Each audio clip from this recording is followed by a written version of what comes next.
So I have just a few remarks to make about the Bhagavad-gita. This is an ancient Hindu text, thousands of years old. I really want to limit my remarks because I don't want to say anything that's false, that's incorrect, because my ignorance of the Hindu traditions, vast ignorance. I mean, I really like this text. I've used it in different classes over the years, but I am not.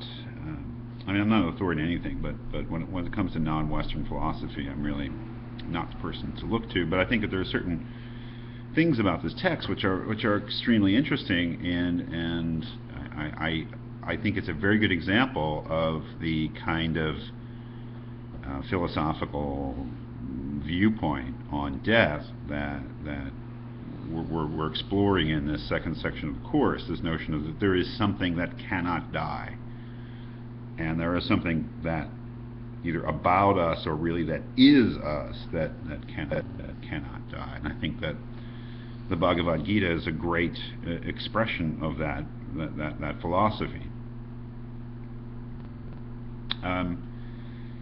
That there is a dramatic background here. It's a poem. It's like an epic poem. It's mostly about philosophy and religion, but it has this dramatic setting, and that is, it takes place just before a battle is to begin between these two characters. Arjuna, who's just a human being, great warrior hero, but just a human being, and the other character is a god. He's embodied in.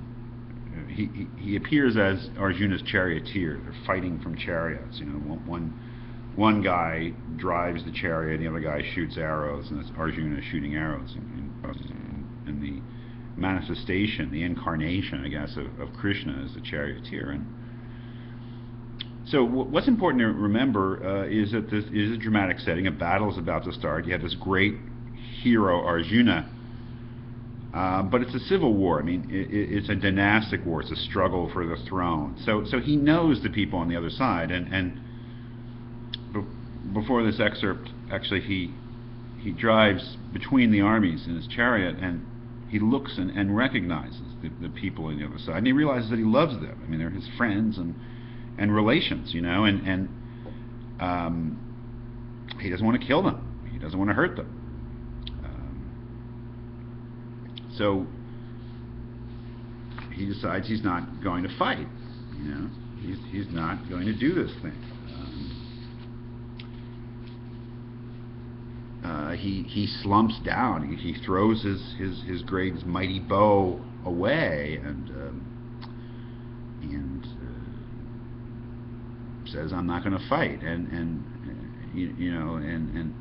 that, to a certain extent, is kind of something that is that we could anticipate. A great work of religion where somebody chooses nonviolence and refuses to participate, but that couldn't be more wrong.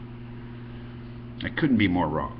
I mean, if anybody ever tells you that the Bhagavad-gita is an anti-war text, they haven't read it, because it's not an anti-war text. Because the first thing that Krishna, the god, says to the warrior who's decided not to fight, he says, "Why this cowardice in this time of crisis, Arjuna? The coward is ignoble, shameful, far into the ways of heaven. Don't yield to impotence. It is unnatural in you. Banish this petty weakness from your heart. Rise to the fight, Arjuna." I mean, it's right there. He's telling him, go out there and kill people.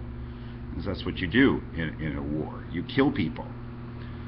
Arjuna is he's shocked. He says, "Krishna, how can I fight? How can I fight these people who deserve my worship? I love." He says, "It's better in this world to beg for scraps of food than to eat meals smeared with the blood of elders I killed."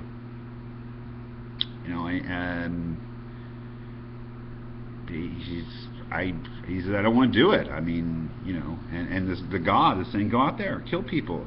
It's what you got to do. You're a soldier. That's what soldiers do."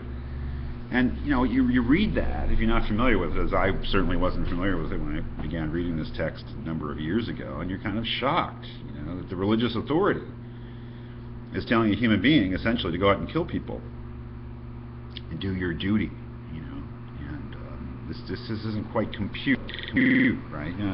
especially if you're from the Christian tradition, which is a very sort of, there's a very strong interpretation of Christianity that you can't, fight in a war at all. And certain Christians believe that. You have to be a pacifist. There are other Christians who believe that you can, and they have their reasons too. And then there's most Christians who just don't think about it because they don't think about things that are hard.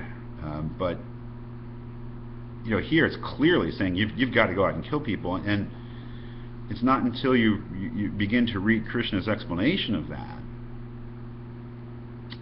that begins to make sense. And what is revealed then is a deeply religious view of the world and of reality that I think very few so-called religious people actually measure up to in their lives. And that is that if you're really religious, then you're not focused on this world. In the sense that this world and what happens in this world is of secondary importance, right? Where the real action is, the real importance is in the world after this. And there are certain tasks. For the Christian, the task is salvation.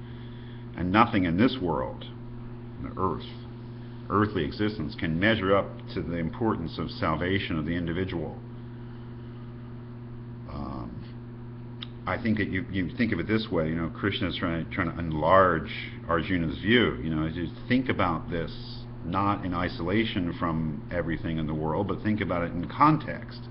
How important is this war? How important is it who wins and loses, really?